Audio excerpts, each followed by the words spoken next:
تاب کے در لگے تیرگی میں روی بہر توبہ درائے شباب غوی بشنو از گوش دل مثنوی مانوی در رہے صدق برتا مسمم شوی بشنو از گوش دل مثنوی مانوی در رہے صدق برتا مسمم شوی۔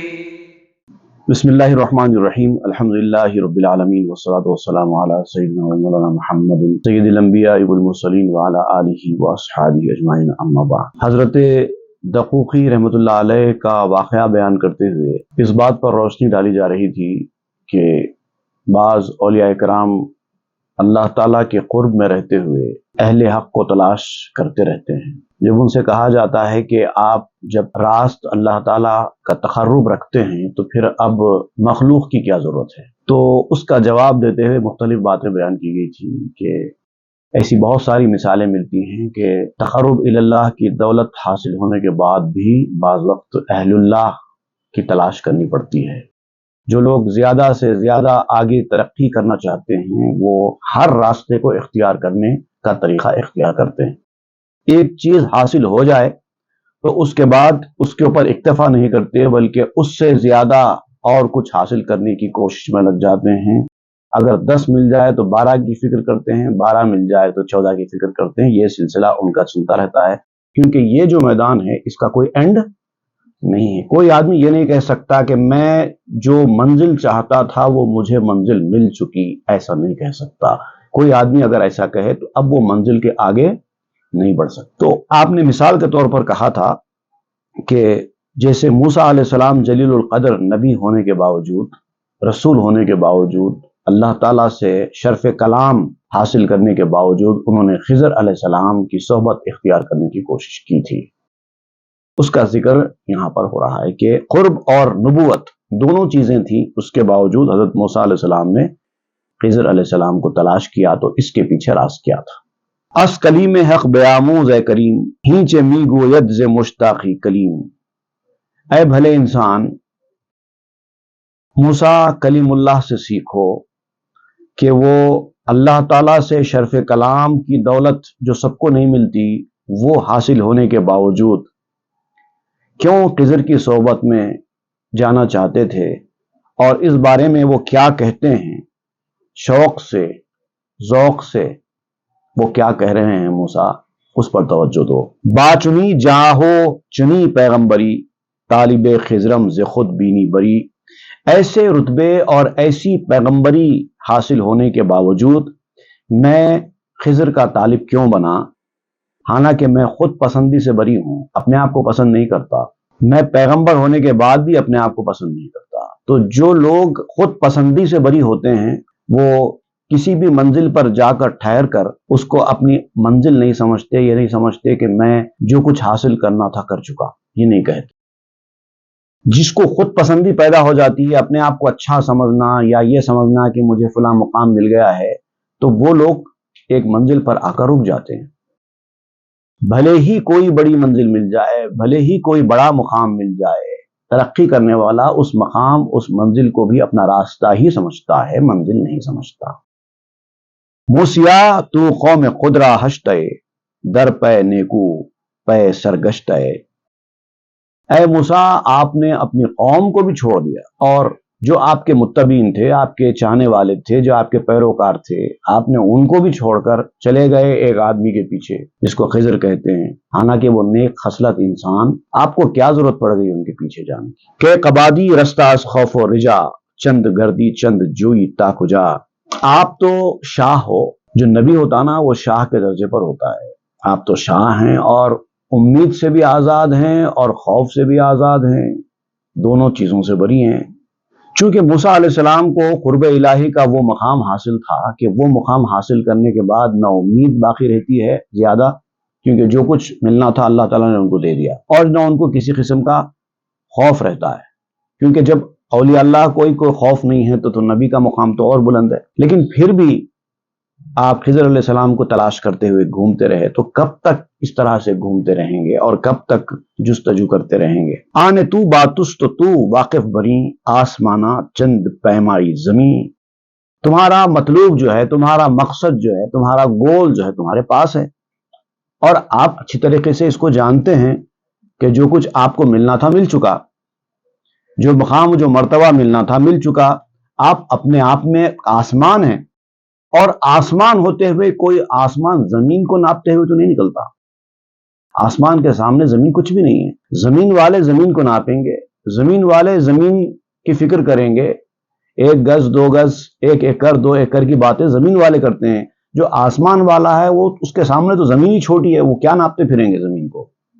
تو زمین والوں کے ساتھ جستجو کرنے کی کوشش کرنا، ان کے صحبت حاصل کرنے کی کوشش کرنا، ان سے کچھ اکتساب کرنے کی کوشش کرنا، یہ زمین ناپنے کی طرح ہے۔ لیکن موسیٰ تو آسمان والے ہیں، تو آسمان والے رہتے ہوئے انہوں نے یہ کام کیوں کیا؟ گفت موسیٰ ای ملامت کم کنید آفتاب و ماہ را رہ کم زنید۔ تو اب موسیٰ علیہ السلام نے فرمایا اس طرح کے سوال پر کہ اس طرح کی ملامت مت کرو، کیونکہ سورج کا اور چاند کا بھی ایک راستہ ہوتا ہے، وہ اپنے راستے سے گزرتے ہیں۔ سورج چاند کا راستہ روکنے کی کوشش نہیں کرنا چاہیے۔ میروم تا مجمع البحرین من تا شوم مسحوب سلطان زمن، میں مجمع البحرین تک جاؤں گا۔ قرآن مجید میں آیا ہے وَإِذْ قَالَ مُوسَىٰ لِفَتَاهُ لَا أَبْرَحُ حَتَّىٰ أَبْلُغَ مَجْمَعَ الْبَحْرَيْنِ أَوْ أَمْضِيَ حُقْبًا، سورہ کہف میں آیا ہے کہ جب موسیٰ علیہ السلام نے اپنے اس عزم کا اظہار کیا کہ جب تک میں اس مقام پر نہیں پہنچ جاؤں گا، جب تک خاموش نہیں بیٹھوں گا، جو مجھے چاہیے، جو منزل میری ہے، جب تک حاصل نہیں کروں گا تب تک چین سے نہیں بیٹھوں گا، چاہے اس کے لیے کتنی ہی مسافت طے کرنا کیوں نہ پڑے، چلتا ہی جاؤں گا۔ جو اس عزم والے ہوتے ہیں وہ کسی مقام پر ٹھہرتے نہیں ہیں، آگے بڑھتے ہی چلے جاتے ہیں۔ اس وقت تک میری یہ جستجو، یہ کوشش ختم نہیں ہو جاتی جب تک کہ میں اس شاہ زمانہ کا ساتھی نہ بن جاؤں۔ وہ جو مخلوق کی آخری منزل ہوتی ہے، اس کے آگے مخلوق نہیں بڑھ سکتی، وہاں تک جب تک نہ پہنچ جاؤں میں، جب تک میں اپنی کوشش کرتا رہوں گا۔ اور ایسے لوگ ہی ترقی کرتے ہیں۔ اجعل الخضر لامری سببا ذاک او امزی و اسری حقبا، یہاں پر الفاظ قرآن مجید کے استعمال کرتے ہوئے بیان کیے گئے ہیں۔ موسیٰ علیہ السلام نے کہا کہ میں خضر کو اپنا گول نہیں مانتا، اپنا مقصد نہیں مانتا، ان کو صرف ایک سبب مانتا ہوں، ذریعہ مانتا ہوں۔ ان کے پاس جو چیز ہے، علم لدنی کی دولت، وہ میرے پاس نہیں ہے، اس لیے میں ان سے حاصل کرنا چاہتا ہوں۔ اللہ تعالیٰ کوئی نعمت کسی کو دے دیتا ہے۔ اگر آپ کے پاس 20,000 نعمتیں ہیں، تب بھی کوئی نہ کوئی ایک نعمت ایسی ہوگی جو آپ کے پاس نہیں ہے، اور اگر وہ چیز کسی اور کے پاس آپ کو نظر آتی ہے تو جستجو کرنے والے وہ ہوتے ہیں کہ وہ حاصل کرنے کے لیے اس کے پاس چلے جائیں۔ یہ ہوتی ہے جستجو کرنے والے۔ تو چونکہ اللہ تعالیٰ نے ایک ایسے علم سے حضرت خضر علیہ السلام کو سرفراز کیا تھا جو موسیٰ علیہ السلام کے پاس نہیں تھی، اس لیے وہ حاصل کرنے کے لیے خضر علیہ السلام کے پاس چلے گئے، اور اس کو حاصل کرنے کے لیے موسیٰ علیہ السلام نے یہ عزم کر رکھا تھا کہ چاہے کچھ ہو جائے، عرصے دراز تک میں پھروں گا، کئی مسافتیں، کئی ڈسٹینسز طے کروں گا، لیکن وہ چیز حاصل کر کے رہوں گا۔ سال ہا پرم بے پرو بال ہا سال ہا چبود ہزاراں سال ہا، میں اپنے بال اور پر کے ساتھ اڑتا رہوں گا۔ اڑنے کے لیے 2 چیزیں چاہیے، بال اور پر۔ جن کے پاس یہ بالوں پر ہوتے ہیں وہی لوگ اڑ پاتے ہیں، جن کے پاس بالوں پر نہیں ہوتے وہ اڑ نہیں پاتے۔ تو بالوں پر سے یہاں پر مراد ہے کہ مینز، کسی بھی کام کے کرنے کے لیے انسان کو کچھ مینز اور ریسورسز چاہیے ہوتے ہیں، تو انسان کو چاہیے کہ وہ جو مینز اس کے پاس ہیں، جو ریسورسز اس کے پاس ہیں، اس کو پوری طریقے سے استعمال کرے۔ تو جتنے میرے ریسورسز ہیں، جتنے میرے مینز ہیں، میں ان کو استعمال کرتا رہوں گا اور اپنا مقصد حاصل کرنے کی کوشش کرتا رہوں گا، اور سالوں اڑتا رہوں گا، بلکہ سال بھی تھوڑے ہوتے ہیں، ہزاروں سال تک اڑتا رہوں، جب تک منزل نہیں مل جاتی تب تک تھک ہار کے نہیں بیٹھوں گا۔ میروم یعنی نمی ارزب بداں عشق جانا کم مداں از عشق نا، میں چلتا رہوں گا اپنے محبوب کو حاصل کرنے کے لیے، اس کی مشقت میں کوشش کرتا رہوں گا۔ اب آپ کہتے ہیں کہ عشق جانا کم مداں از عشق نام، محبوب کا جو عشق ہے وہ روٹی کے عشق سے کم تو نہیں ہوتا۔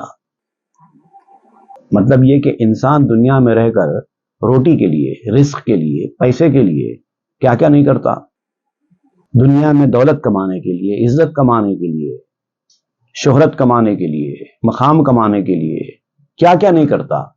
تو کیا اس محبوب کا عشق اس روٹی کے عشق سے بھی کم ہے؟ جب آپ اس کے لیے اتنا سب کرتے ہیں تو اس کے لیے نہیں کر سکتے، اس کے لیے تو اس سے زیادہ کرنا چاہیے۔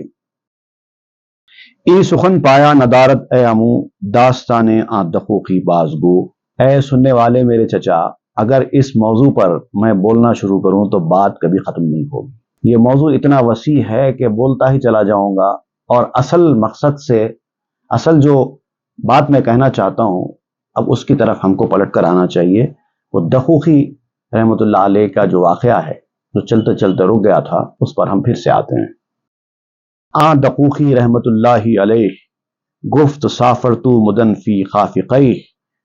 دقوقی رحمۃ اللہ علیہ نے فرمایا کہ میں نے ایک مدت تک، کافی عرصے تک میں نے مشرق و مغرب کا سفر کیا، بہت گھومتا رہا، ادھر گیا ادھر گیا۔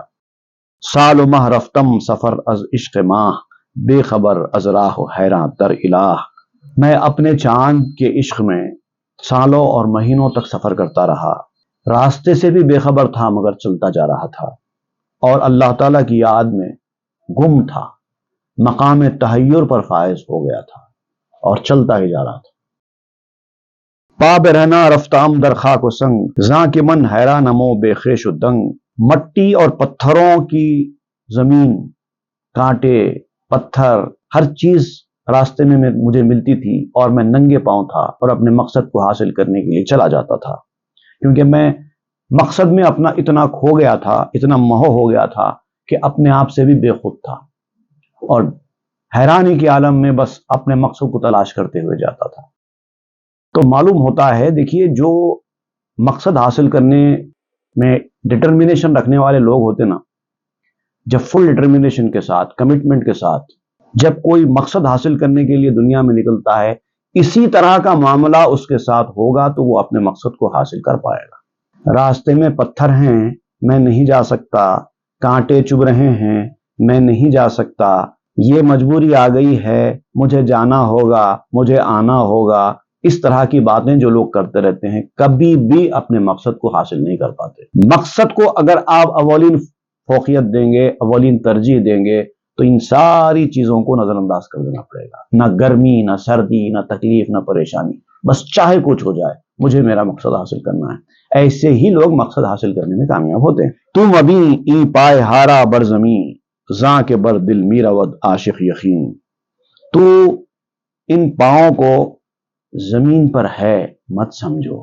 جو اپنے مقصد میں اس ڈٹرمنیشن کے ساتھ آگے بڑھتا ہے، اس کے پاؤں زمین پر نہیں ہوتے، وہ ایسے آگے بڑھتا ہے جیسے ان کے پاؤں زمین پر ہے ہی نہیں۔ وہ تو دل کے بل چلتا ہے، پاؤں کے بل نہیں چلتا۔ جو واقعتاً عاشق ہوتا نا، عشق و محبت والا ہوتا ہے، اس کے راستے میں دنیاوی ہرڈلز، آبسٹیکلز، رکاوٹیں نہیں آتی۔ جو دل سے محبت والا نہیں ہوتا، اس کے راستے میں رکاوٹیں آتی ہیں۔ دل سے اگر آدمی طے کر لے کہ مجھے یہ کام کرنا ہے تو کوئی رکاوٹ اس کا راستہ روک نہیں سکتی۔ کچھ وقت کے لیے ڈیلے کر سکتی ہے لیکن راستہ روک نہیں سکتی۔ از رہو منزل ز کوتاہ و دراز، دل چ دانت کوست مست دل نواز۔ جو اس منزل کی طرف جانے والے ہوتے ہیں، روحانی سفر کرنے والے ہوتے ہیں، ان کے راستے میں کوئی نزدیک کوئی دور ہوتا ہی نہیں ہے۔ دنیاوی معاملات میں ہوتا ہے نزدیک اور دور، فلاں مقام پہ جا رہا ہوں وہ مقام نزدیک ہے، فلاں مقام پہ جا رہا ہوں وہ مقام دور ہے، لیکن اس سفر میں کوئی چیز قریب اور کوئی چیز دور نہیں ہوتی۔ دل چ دانت کوست مست دل نواز، کیونکہ جو اس دل نواز کا مست ہو جاتا ہے اس کو دل نہیں سمجھ سکتا اس کی کیفیت کو۔ وہ مست ہے، اپنی فکر میں ڈوبا ہوا ہے، بس اس کو ایک ہی چیز ذہن و دل پر سوار ہے کہ مجھے وہ حاصل کرنا ہے، ختم۔ این دراز و کوتا اوصاف تنست، رفتن ارواح دیگر رفتن است. یہ لمبا چھوٹا یہ ٹینسز، کوئی ٹینس نہیں ہوتا اس میدان میں، نہ پاسٹ ٹینس ہوتا ہے، نہ پریزنٹ ٹینس ہوتا ہے، نہ فیوچر ٹینس ہوتا ہے، نہ ڈسٹینس ہوتا ہے، ہوتا ہی نہیں ہے ڈسٹینس. یہ لمبا یہ چھوٹا یہ کچھ نہیں ہوتا. یہ جسم کے اوصاف ہیں، یہ تو روحانی سفر ہے. جسمانی سفر میں ڈسٹینس ہوگا، جسمانی سفر میں پریزنٹ ٹینس پاسٹ ٹینس ہوگا، روحانی سفر میں کوئی ٹینس نہیں ہوتا. روحوں کا چلنا جو ہے وہ دوسرا چلنا ہوتا ہے. آپ اگر روحانی سفر طے کر رہے ہیں تو روح آپ کے اوپر حاوی ہے، تو روح جیسے چاہتی ہے آپ کا جسم ویسے چلنے لگتا ہے. جسم روح کے کنٹرول میں ہے نا، روح جسم کے کنٹرول میں تو نہیں ہے. کنٹرول میں کون ہے؟ جسم یا روح؟ کنٹرول کرنے والا کون ہے؟ جسم یا روح؟ سب جانتے ہیں روح کنٹرول کرنے والی ہوتی ہے، جسم کنٹرول میں ہوتا ہے. اور یہ ڈسٹینسز جو ہے اور یہ ٹینسز جو ہے اس کا تعلق جسم سے ہے، روح سے نہیں ہے. اگر روح آپ کے جسم کو کنٹرول کر رہی ہے اور روحانی سفر ہے تو وہاں پر یہ جسم کے اوصاف کام نہیں کرتے. تو سفر کر دی ز نطفہ تاب عقل، نئے بے گام بود منزل نئے بن نخل. اگر آپ کو یہ بات سمجھ میں نہیں آتی تو یاد کرو پہلے آپ کیا تھے. جس وقت دنیا میں آئے آپ، اس سے پہلے جب ماں کے پیٹ میں منتقل ہوئے اس وقت آپ کیا تھے؟ ایک خطرہ تھے چھوٹا سا. اس کے بعد اب اس منزل پہ آئے کہ اب آپ ایک عقل والے انسان ہیں، کچھ سوچ رہے ہیں، کچھ کر رہے ہیں، کچھ پلان کر رہے ہیں. یہاں تک ہوا نا سفر آپ کا. تو وہ جو نطفے سے لے کر عقل تک کا آپ کا سفر ہوا، اس سفر کے دوران جو منزلیں آپ نے طے کی، جو ایک مقام سے دوسرے مقام تک آپ کا جو ٹرانسفر ہوا، یہ کیسے ہوا؟ قدم سے طے ہوا؟ آپ کے پاؤں سے طے ہوا؟ چل چل کر آپ نے طے کیا؟ اگر ایسا طے ہونا ہوتا تو جو آدمی زیادہ تیز چلتا وہ جلدی بڑا ہو جاتا، جو کم چلتا سلو چلتا وہ دیر سے بڑا ہوتا. لیکن ایسا نہیں ہوا. آپ چاہے چلتے رہیں، چاہے آپ سوتے رہیں، چاہے آپ کام کرتے رہیں، چاہے آپ آرام سے ہاتھ پہ ہاتھ دھر کے بیٹھے رہیں، تب بھی آپ کی عمر تو بڑھ رہی ہے. تو یہ قدم سے سفر طے تھوڑی ہو رہا ہے. اگر کوئی آدمی پوری زندگی ہاتھ پہ ہاتھ دھر کر ہی اگر بیٹھا رہے 5 سال تک تو کیا اس کی عمر نہیں بڑھے گی؟ اگر کوئی آدمی 10 سال تک سوتا رہے تو کیا اس کی عمر نہیں بڑھے گی؟ قدم سے طے ہونے والا سفر نہیں ہوتا. سیر جاں بیچوں بوت در دور و دیر، جس میں ماں از جاں بیامو زید سیر. روح کا جو سفر ہے نا وہ اس میں نہ مسافت ہوتی ہے نہ زمانہ ہوتا ہے. کوئی ڈسٹینس نہیں ہوتا اور کوئی زمانہ نہیں ہوتا. اور یہ جو روح کی سیر ہے، اگرچہ کہ یہ سیر روحانی سیر ہے، جسمانی سیر نہیں ہے، لیکن اس روحانی سیر کا مشاہدہ آپ کے جسم نے کیا ہے کہ نہیں کیا ہے؟ یہ جو آپ نے سفر طے کیا ہے، اس عمر تک جو آپ پہنچے ہیں، اس کا جو سفر طے کرنے کا جو مرحلہ ہے نا، یہ آپ کے جسم نے دیکھا کہ نہیں دیکھا؟ آپ کے ساتھ بھی تو بتایا نا. تو ہے تو یہ روحانی سفر، لیکن دیکھا کس نے؟ آپ کے جسم نے دیکھا ہے. یہ روحانی سفر ہے، جسمانی سفر نہیں ہے. جیسا میں نے کہا کہ اگر جسمانی سفر ہوتا تو انسان کے ہاتھ میں ہوتا. انسان چاہے تو اس کی عمر بڑھتی، انسان چاہے تو اس کی عمر نہیں بڑھتی. لیکن یہ جسمانی سفر نہیں ہے، یہ روحانی سفر ہے. آپ چاہیں نہ چاہیں وہ بڑھتا رہے گا، آپ کچھ کریں نہ کریں وہ بڑھتا رہے گا، آگے بڑھتا رہے گا. تو یہ روحانی سفر ہے، لیکن دیکھا تو جسم نے نا. سیر جاں ہر کس نہ بینت جان من، لیک سیر جسم باشد بر علن. اور اے میری جان یاد رکھ، روح کی جو سیر ہے یہ کیسے آگے بڑھتی ہے، اس کا جو چلنا ہوتا ہے کیسے ہوتا ہے، یہ کوئی اپنی آنکھوں سے نہیں دیکھتا. یہ چھپا ہوا ہوتا ہے، محسوس تک نہیں ہوتا کہ آپ کو کیسے ہو رہا ہے. لیکن جسم کی جو سیر ہوتی ہے، جسم کا جو سفر ہوتا ہے وہ علانیہ ہوتا ہے. آپ اپنی کوشش سے جو کام کرتے ہیں نا وہ علانیہ کھلم کھلا ہوتا ہے، سب کو پتا چلتا ہے. آپ کو بھی پتا چلتا ہے کہ آپ یہ کام کر رہے ہیں، کریں گے تو آگے بڑھیں گے، نہیں کریں گے تو آگے نہیں بڑھیں گے. یہ جو مرحلہ ہے یہ سب کو دکھائی دیتا ہے، لیکن یہ جو سفر ہے یہ سب کو دکھائی نہیں دیتا. سیر جسمانہ رہا کر دو کنو، میرود بیچوں نہاں در شکل چوں. جو اس کیفیت کو سمجھتا ہے، اس فرق کو سمجھتا ہے، وہ جسم بھی اپنی جسمانی سیر کو چھوڑ دیتا ہے. اس کو معلوم ہے کہ یہ سفر کام کا نہیں ہے. جسمانی سفر کو چھوڑ دیتا ہے، وہ روحانی سفر کو اختیار کر لیتا ہے. گفت روزے می شدم مشتاق وار تابا بینم در بشر انوار یار۔ اب حضرت دخوخی نے فرمایا کہ ایک مرتبہ میں اسی تلاش میں مشتاقانہ طریقے سے پورے شوق اور اشتیاق کے ساتھ روانہ ہوا تلاش میں، تاکہ کسی میرے یار کے یار کو دیکھ لوں، کوئی ایسے انسان سے میری ملاقات ہو جائے جس کے اندر میرے یار کے انوار موجود ہوں، اس سے میں اپنی آنکھیں ٹھنڈی کروں، اس سے ملاقات کروں۔ اس شوق میں وہ سفر پر نکل پڑے۔ تابا بینم قلزمیں در قطرے آفتاب درج اندر زر رہے، تاکہ میں ایک خطرے کے اندر سمندر کے سمانے کے مرحلے کو دیکھ سکوں۔ اللہ تعالیٰ کی ذات سمندر اور انسان ایک چھوٹا سا خطرہ، تو ایک خطرے کے اندر وہ سمندر کیسے سماتا ہے اس کا مشاہدہ کرنا چاہتا ہوں۔ سورج ایک چھوٹے سے ذرے میں کیسے داخل ہوتا ہے اس کو دیکھنا چاہتا ہوں، اس کے لیے میں تلاش کر رہا تھا۔ چوں رسیدم سوئی ایک ساحل بیگام بود بے گہ گشتہ روز و وقت شام۔ جب پیدل چلتے چلتے چلتے چلتے میں ایک ساحل کی جانب پہنچا، سمندر کا ساحل تھا کنارہ، وہاں پر میں پہنچا تو شام ہو گئی تھی، دن گزر چکا تھا۔ بعد ازاں ناگہ چ دیدم گویمت تاب دانی سرّیاں افزو یمت۔ اس کے بعد اچانک میں نے کیا دیکھا، میں بتاتا ہوں آپ کو کہ کیا دیکھا میں نے، تاکہ تم بھی جان لو کہ اس حقیقت کا راز کیا ہے۔ میں کھل کر تمہارے سامنے بیان کرتا ہوں۔ ہفت شمس دور دیدم ناگہاں اندراں ساحل شتابیدم بداں۔ میں نے دور سے اچانک 7 چراغ دیکھے، 7 قندیلیں یا 7 شمعیں یا 7 چراغ کینڈلز میں نے دیکھے۔ اندراں ساحل شتابیدم بداں، ان کی وجہ سے میں ایک ساحل کی جانب آگے بڑھا دیکھنے کے لیے کہ یہ کیا ہے۔ بڑی بڑی شمعیں ہیں، 7 شمعیں ہیں، اس کے اندر سے روشنی نکل رہی ہے۔ تو میں ساحل کے قریب گیا، سمندر کے، دیکھنے کے لیے ان کو۔ نور و شعلہ ہر یکے شمع ازاں بر شدہ خشتا انان آسماں۔ تو میں نے دیکھا کہ ان میں سے ہر ایک شمع کا نور اور شعلہ جو اس کے اندر سے نکل رہا ہے، اس میں سے نکل کر آسمان تک جا رہا ہے اور بہت اونچا تھا۔ روشنی نکل رہی ہے ان شمعوں میں سے اور آسمان تک پہنچ رہی ہے۔ خیرہ گشتم خیرگی ہم خیرہ گشت موج حیرت اخلرا اثر گزشت۔ میں حیران رہ گیا یہ منظر دیکھ کر، بلکہ میرے حیران ہونے کا جو عمل ہے، یعنی میری حیرانی بھی حیران ہو گئی۔ حیرت کی موج جو تھی جب میرے اوپر آئی تو میرے عقل کے اوپر سے گزر گئی، سر کے اوپر سے گزر گئی۔ کچھ سمجھ میں نہیں آ رہا تھا کہ یہ کیا منظر ہے۔ کی چگونا شماہا افروختاس کہ دو دیدہ خلق زیہاں دوختاس۔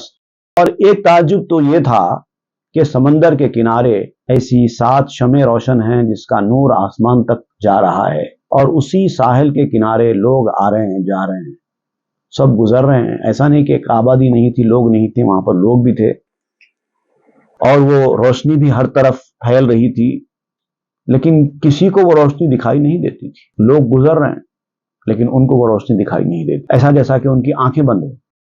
خلق جویا نے چراغے گشتبود پیش آں شمعے کے برمہ می فزود۔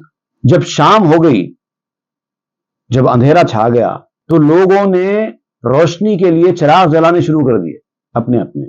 تو اب ان کو اور تعجب ہونے لگا کہ یہاں پر تو شمعیں روشن ہیں اور اتنی زیادہ روشن ہیں کہ اس کی روشنی آسمان تک جا رہی ہے، اور یہ لوگ ہیں کہ اپنے اپنے چراغ روشن کر رہے ہیں۔ ایسے شمع جس کی روشنی چاند سے بڑی ہوئی ہے، ایسی شمع کے ہوتے ہوئے چراغوں کو روشن کرنا کون سی عقل مندی ہے؟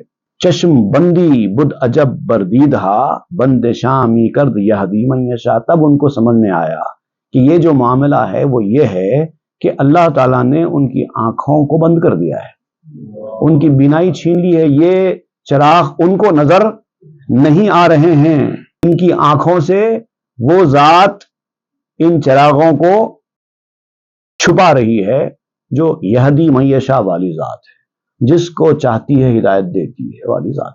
باز می دیدم کے شدآں ہفت یک می شگافت نور او جیب فلک۔ پھر میں نے دیکھا کہ وہ جو 7 شمعیں تھیں اچانک ایک ہو گئی، اور پھر وہ نور بھی 7 گنا بڑھ گیا، اور ایسی شدت کے ساتھ شمعوں سے وہ جو ایک ہو جانے والی ایک شمع سے وہ نکل رہا تھا نور، کہ ایسا معلوم ہو رہا تھا کہ وہ نور آسمان کا گریبان پھاڑ کر جا رہا ہے۔ باز آ یک بار دیگر ہفت شد، مستیو حیرانی من زفت شد.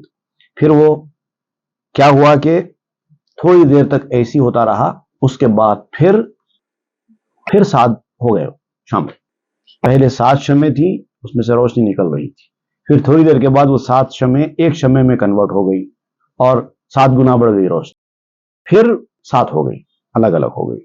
اب یہ جو منظر تھا، حضرت دخوخی کہتے ہیں کہ یہ دیکھ کر میری حیرانی میں اضافہ ہو گیا، ایک عجیب قسم کی مستی طاری ہو گئی اور آنکھیں پھٹی کی پھٹی رہ گئیں. اتصالات میان شمع ہا کے نہایت بر زبان و گفت ماں. یہ جو شمعوں کے اندر جو جوڑ تھا نا، جو اتصال تھا، ایک دوسرے کے ساتھ جو تعلق تھا، کبھی الگ ہو رہی ہیں کبھی مل رہی ہیں، یہ جو کیفیت تھی، یہ کیفیت میں نہ زبان سے بیان کر سکتا، نہ وہ بیان کرنے کے لیے میرے پاس الفاظ ہیں. جتنا ممکن ہے میں نے اتنا سنا دیا، باقی جو کیفیت ہے، جو حال ہے، اس وقت جو کچھ گزر رہا تھا میرے اوپر، وہ بیان کرنے کے لیے میرے پاس الفاظ نہیں. آنکھ یک دیدن کنت ادرا کے آن سال ہا نتوان نمودن از زباں. آپ کہتے ہیں کہ بعض چیزیں ایسی ہوتی ہیں کہ آپ ایک نظر کے اندر جب جو محسوس کر لیتے ہیں، آنکھوں سے دیکھ کر آپ ایک نظر کے اندر جو چیز محسوس کر لیتے ہیں، اس کو بیان کرنے کے لیے سالوں لگ جائے تو آپ بیان نہیں کر سکتے. میں نے بھی کئی بار آپ کو سمجھانے کے لیے مثال دی ہے کہ الفاظ جو ہے ایک لمیٹڈ چیز کا نام ہے. زبان ایک لمیٹڈ چیز ہوتی ہے، چاہے کتنی بڑی زبان کیوں نہ ہو تب بھی وہ محدود ہے. ہر چیز کو زبان بیان نہیں کر سکتی. آپ چاہے اپنی زبان کے اوپر کتنا ہی عبور کیوں نہ رکھیں، بعض چیزوں کا بیان آپ نہیں کر سکتے. خود آپ کے اوپر جو گزرتا ہے وہ بھی آپ زبان سے بیان نہیں کر سکتے، کیونکہ ان کے لیے الفاظ ہیں ہی نہیں. مثال کے طور پر، اب یہاں پر میں اپنے طور پہ ایک مثال پیش کرتا ہوں. آپ نے موز کھایا، میں نے پوچھا کہ موز کا مزہ کیسا تھا، آپ نے کہا کہ میٹھا تھا. میٹھا تھا. پھر میں نے آپ کو گنا کھلایا، میں نے پوچھا گنے کا مزہ کیسا تھا، تو آپ نے کہا میٹھا تھا. پھر میں نے آپ کو آم کھلایا اور میں نے پوچھا مزہ کیسا تھا، آپ نے کہا میٹھا تھا. تینوں کا مزہ ایک جیسا تھا، آپ نے کہا نہیں تھا. تو کچھ ایسے کلمات استعمال کیجئے کہ تینوں کا جو مزہ الگ الگ مزہ ہے، جو آپ جانتے ہیں تینوں کا الگ الگ مزہ ہے، وہ تینوں کا الگ الگ مزہ میرے اوپر واضح ہو جائے کہ ان تینوں کے مزے میں کیا فرق ہے. اس کے الفاظ بیان کیجئے. آپ قیامت تک نہیں کر سکتے. آپ کہیں گے کھائیے اور دیکھ لیجئے، کھائیے اور چکھ لیجئے، آپ کو اندازہ ہو جائے گا. مطلب جو چیز خود چکھنے والی ہے وہ خود چکھ کر ہی پتہ چلتی ہے، الفاظ کام میں نہیں آتے. اب جو چیز حضرت دخوخی دیکھ رہے ہیں وہ کہاں سے الفاظ میں بیان کریں؟ تو یہ جو میدان ہے نا، روحانی میدان، اس میں اکثر معاملات ایسے ہی ہوتے ہیں. بزرگوں نے جتنا بھی جو کچھ بھی بیان کیا ہے وہ الفاظ کی قید میں رہ کر ہی بیان کیا ہے. ہر چیز نہیں بیان کر سکتے الفاظ، صرف اشارے دے دیے. اب یہ بھی ایک اشارہ ہے. آم میٹھا ہوتا ہے، موز میٹھا ہوتا ہے، گنا میٹھا ہوتا ہے، یہ صرف اشارہ ہے. وہ جو مزے کی جو کیفیت ہے وہ کہاں ہے؟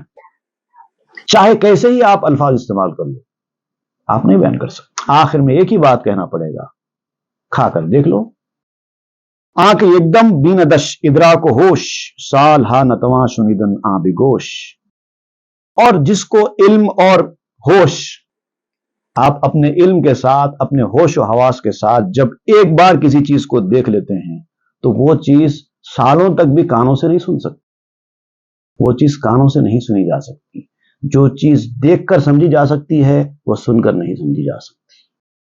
جو چیز چکھ کر سمجھی جا سکتی ہے وہ منہ سے بولی نہیں جا سکتی. چونکہ پایان ندارت رو الیک زاں کے لا احصی ثنا اما علیک. اب دیکھیے اللہ تعالیٰ کا معاملہ بھی ایسی ہی ہے، وہ لامحدود ہے. اس کی شان جیسی کی وہ ہے، کوئی نہیں بیان کر سکتا. جتنے ہی الفاظ موجود ہیں سب استعمال کر لو، ہر زبان سے مدد لے لو. دنیا میں جتنی زبانیں ہیں سب سیکھ کر بھی آپ مدد لے کر سمجھاؤ، اللہ کی شان کو کسی زبان میں بیان کیا ہی نہیں جا سکتا. وہ لامحدود ہے. تو اس لیے جتنا سمجھ سکتے ہیں اتنا سمجھو. اس کے بعد تو مشاہدے کے بعد ہی سمجھ میں آئے گا، دیکھو گے تو سمجھ میں آئے گا. اور اسی لیے حدیث شریف میں یہ دعا سکھائی گئی ہے لا احصی ثناء علیک انت کما اثنیت علی نفسک، اے اللہ تیری جو ثنا ہے، تیری جو تعریف ہے، وہ میں ویسی نہیں بیان کر سکتا جیسے کہ تو نے خود اپنی بیان کی ہے۔ تو خود کر سکتا ہے، ہم چاہے کتنی تعریف بیان کرو، کتنی حمد و ثنا کرو، اس کا حق ادا نہیں ہو سکتا۔ پیشتر رفتم دواں کا شماہا تاچ چیزس تس نشانی کبریا۔ تو یہ جو منظر تھا میری آنکھوں کے سامنے آیا تو میں اس کو قریب سے دیکھنے کے لیے اور آگے بڑھا، اور سمجھ میں تو آ گیا کہ یہ اللہ کی نشانیوں میں سے ایک نشانی ہے، تو اس کی تہ میں جانے کے لیے، اس کی ڈیٹیلز حاصل کرنے کے لیے میں اور قریب ہوا تاکہ کچھ اور مجھے اس میں سے جاننے کو مل جائے۔ می شدم بے ہوش و بے خیش و خراب، تاب افتادم ز تاجیل و شتاب۔ جیسے ہی میں اور قریب ہوا، ایک عجیب قسم کی بے ہوشی، بے خودی اور خستہ حالت میرے اوپر طاری ہو گئی، یہاں تک کہ میں گر پڑا۔ جلدی سے ادھر جا رہا تھا لیکن اس بے خودی کے عالم میں گر پڑا۔ ساعتے بے ہوش و بے عقلندری، افتادم برسرے خاک زمین۔ تھوڑی دیر تک یہ بے ہوشی میرے اوپر طاری رہی، عقل کام نہیں کر رہی تھی اس حالت میں زمین کے اوپر گر کر پڑا ہوا تھا۔ ایک آدمی جب ضرورت سے زیادہ نشہ کر لیتا ہے تو جو کیفیت اس کی ہوتی ہے، بے حس و حرکت زمین پہ پڑ جاتا ہے، وہ کیفیت میری ہو گئی تھی۔ باز باہوش آمدم برخاستم، در روش گوئی نہ سر نہ پاستم۔ پھر تھوڑی دیر کے بعد مجھے ہوش آیا تو میں اٹھا اور چل رہا تھا، لیکن میرے چلنے کا بھی معاملہ اس وقت ایسا تھا، ایسا لگتا تھا کہ نہ میرا پاؤں ہے نہ میرا سر ہے، بس چلے جا رہا ہوں۔ ہفت شم اندر نظر شد ہفت مرد، نور شامی شد پہ سقف لاج ورد۔ تھوڑی دیر کے بعد منظر اور تبدیل ہو گیا۔ وہ جو 7 شمیں تھیں، جو پہلے ایک شمع میں کنورٹ ہو گئی تھی، پھر اب 7 شمیں بن چکی تھیں، میں نے دیکھا کہ وہ 7 شمیں انسانوں کی شکل میں نمودار ہو گئی، اور ان کا جو نور تھا، ان کے اندر سے جو روشنی نکل رہی تھی، وہ نیلے چھت کے آگے نکل رہی تھی۔ سقف لاجورد کہتے ہیں نیلے رنگ کا چھت، اس سے مراد آسمان ہے۔ پیش آ انوار نور روز درد، الصلابت نور ہارا ہمی سترد۔ اور ایسا نور تھا، حالانکہ رات تھی، رات ہو چکی تھی، لیکن ایسا نور تھا کہ دن کی روشنی بھی اس کے سامنے کم ہو، اس قدر شدید نور تھا، اس قدر شدید روشنی تھی، اور اس کی جو شدت تھی نور کی، اس کے سامنے کوئی اور روشنی کام ہی نہیں کر رہی تھی۔ باز حیراں گشتم اندر سنے رب، کانچنی چوں شد چگونست عجب۔ پھر میں خدا کی کاریگری پر حیران ہو گیا کہ کیا کیا اللہ تعالیٰ نے نشانیاں رکھی ہیں، کیا کیا چیزیں بنائی ہیں، کیسے ہوا یہ، کیسے ہو رہا ہے یہ جو منظر مسلسل تبدیل ہوتا جا رہا ہے، یہ کیسے ہو رہا ہے، کیوں ہو رہا ہے، کچھ سمجھ میں نہیں آ رہا تھا۔ پیشتر رفتم کے نیکو بن گرم، تاچ حالستی کے می گردت سرم۔ میں آگے گیا اور آگے گیا تاکہ اچھی طریقے سے دیکھوں کہ یہ کیا ہو رہا ہے کہ میرا سر چکرا رہا ہے، کچھ تو ہے، مجھے ہی دکھائی دے رہا ہے، دوسروں کو نہیں دکھائی دے رہا ہے نا، تو مطلب مجھے اس کی تہ میں جانا ہوگا، کچھ نہ کچھ تو ہے جو مجھے دکھایا جا رہا ہے، اور اس کچھ نہ کچھ کی تلاش اور جستجو اور اس کو حاصل کرنے کا شوق میرا اور بڑھ گیا۔ اس کے بعد کیا ہوا، پھر تھوڑی دیر کے بعد منظر تبدیل ہوا، پھر ہر ایک مرد پھر ایک درخت کی شکل اختیار کر گیا۔ اب درخت بن جانے کے بعد وہ کس طرح کے درخت تھے، چونکہ اب وہ اور قریب پہنچ چکے تھے، کس طرح کے درخت تھے اور اس کے بعد پھر کیا ہوا، وہ انشاءاللہ ہم آئندہ کے درس میں پڑھیں گے۔ صلی اللہ تعالی علی خیر سیدنا محمد وآلہ واصحابہ اجمعین والحمد للہ رب العالمین۔ تاب کے در لگے تیرگی می روی، بہر توبہ درائے شباب غوی، بشنو از گوش دل مثنوی معنوی، در رہے صدق برتا مسمم شوی، بشنو از گوش دل مثنوی مانوی در رہ صدق برتا مسمم شوی